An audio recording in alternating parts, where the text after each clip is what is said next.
For this video guys, mabilisan lang ito sa mga gustong malaman kung magkano or ilan yung matatanggap na sahod ni Krishna ngayong buwan ng Mayo.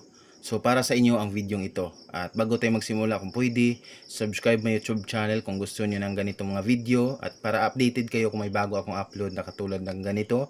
At i-like, may like button dyan sa baba, pakiclick na lang po at maraming salamat. So dito na tayo sa ating topic kung magkano na yung sahod ni Krishna ngayong buwan ng Mayo 2026. So dito sa usapang sahod, bago tayo pumunta talaga sa total na estimated na masasahod niya ngayong Mayo, kasi si YouTube guys nagpapadala yan ng sahod sa kanya mga creator isang beses sa isang buwan na sa pizza ng 20, magsisimula sa pizza 20, so ayan magti 20 na bukas hanggang 30 no, sa katapusan. So pero kadalasan nasa pizza yan ng 21 talaga mangyayari or 23, 22 ayun. So pero may iba na sa 20 talaga yan nagsisimula. So bago, sige punta na tayo dito talaga sa ating topic at share ko lang sa inyo no kung kailan magpapasahod si YouTube. At dito bago tayo punta sa kanyang buwan talaga, daan muna tayo dito sa kanyang daily average. Itong daily average guys, kumbaga ito yung estimated na pumapasok na kita sa YouTube channel ni Krishna sa loob ng isang araw. So ayan, ang YouTube channel ni Krishna sa ngayon, sa buwan ng Mayo ay nag-daily average ng $404. So ayan, daily average guys, kita nyo $404. Ang gawin natin dyan, i-convert natin yan into Philippine Peso nang sa ganon malaman natin kung magkano ito sa pera natin dito sa Pinas. 404 times 59. So ayan, ito po yung estimated na kinikita ni Krishna sa isang araw lang, 23,836 pesos. Ayan, yan po yung daily average niya. At syempre, tapos na tayo sa daily average, punta naman tayo dito sa kanyang weekly average. Kumbaga itong weekly average guys, ito yung estimated na pumapasok na kita sa kanyang YouTube channel sa loob ng isang linggo. So sa isang buwan, merong mga 4 na linggo, 'di ba?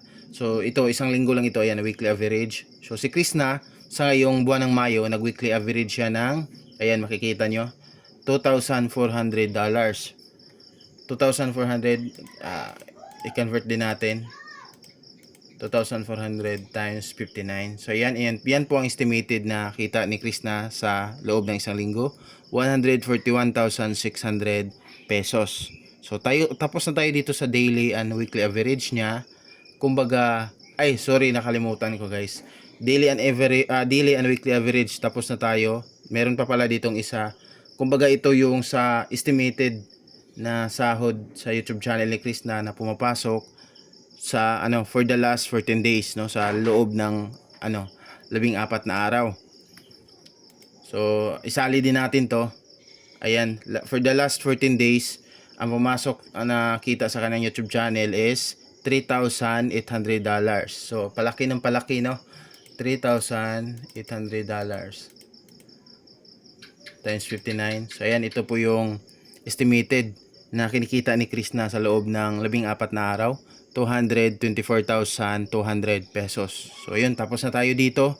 Punta na tayo dito sa kanyang monthly talaga yan, makikita nyo. Monthly estimated earnings. Ito po yung estimated na sasahurin talaga ni Krishna para sa buwan na ngayong Mayo. So ito yung i-convert natin. Ayan, merong nag-maximum ito ng $12,000. So $12,000 times 59. And ito po 708,000 pesos. Yan po yung estimated na sasahurin ni Krishna para sa ngayong buwan ng Mayo. So congratulations kay Krishna no, malaking pera na po yan. Pero disclaimer po, this website ginawa po ito para talaga mag-survey ng mga YouTube channel. Kahit sino pang YouTube channel ang i-search mo dito sa buong mundo, lalabas talaga dito. Pero hindi po ito exactly talaga na sasahurin nila. Kumbaga estimated lang po ito by Social Blade. At sa lahat ng content creator dito sa Facebook na ganito yung content nila, na sinishare nila kung ano na yung sahod ng mga paborito nating mga vlogger, lalo na yung mga charity, ito po talaga yung source nila, itong Social Blade na website. Gaya din po ng pareho sa ginamit ko. Pero kung ano man po yung totoong sahod talaga nila para sa buwan ng Mayo, sila lang po yung nakakaalam. Pero sa estimate ni Social Blade, kung ano man yung totoo, is hindi po malayo dito sa estimated ni Social Blade. So again, congratulations kay Krishna. So palaki ng palaki yung sahod niya, no? Iba yung ano ng isang buwan is hindi pa umabot talaga ng 708 yung sahod niya. Pero sa lahat ng members ng PB team, si Krishna yung sunod kay Sir Paul na may malaking sahod. Para sa akin nung last survey ko nung nakaraang buwan, si Sir Paul yung una sa may pinakamalaking sahod, sunod si Krishna. At yung pangatlo, nag-ano lang silang dalawa ni Sir Ralph at ni PB Unji. Kumbaga, ana sila ba? Naghabulan lang sila. Kumbaga, si isang buwan si Unji, ngayong buwan si Sir Ralph. So may nung isang may mga buwan na ginawa kong video na parang sila talaga yung nakakuha ng top 3, yung ginawa akong ranking kung sino yung sa lahat ng members ng PB team, kung sino yung nakapasok sa top 8 na may pinakamalaking sahod ng buwan na iyon. So meron doon sa isang video ko na si Sir Ralph at si PB Unji yung nakakuha talaga pareho ng top 3 kasi same talaga yung amount ng estimated ng kita nila sa YouTube. So again, congratulations sa kanila, no? At again, congratulations kay Krishna at syempre excited tayo sa mga ganap niya. At ayun, malapit na silang may Starlink. Tuloy-tuloy dahil sa ganitong sahod ni Krishna is syempre naman hindi to mangyayari lahat kundi wala ang ating pagsuporta.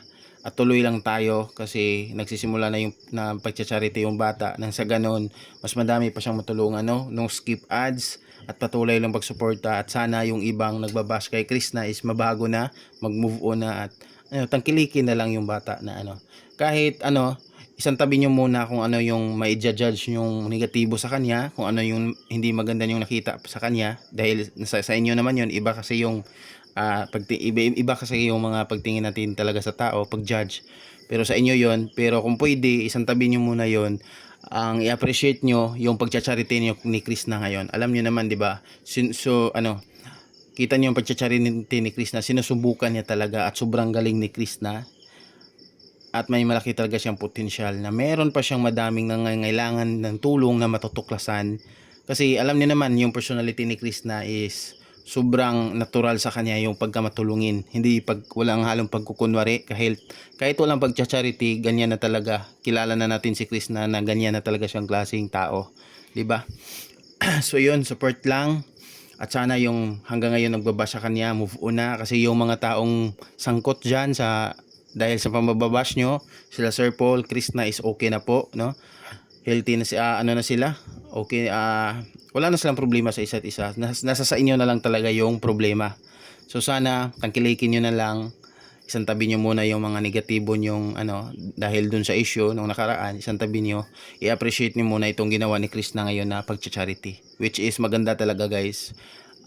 Sobrang galing niya mag-charity, mag-interview ng mga beneficiaries niya.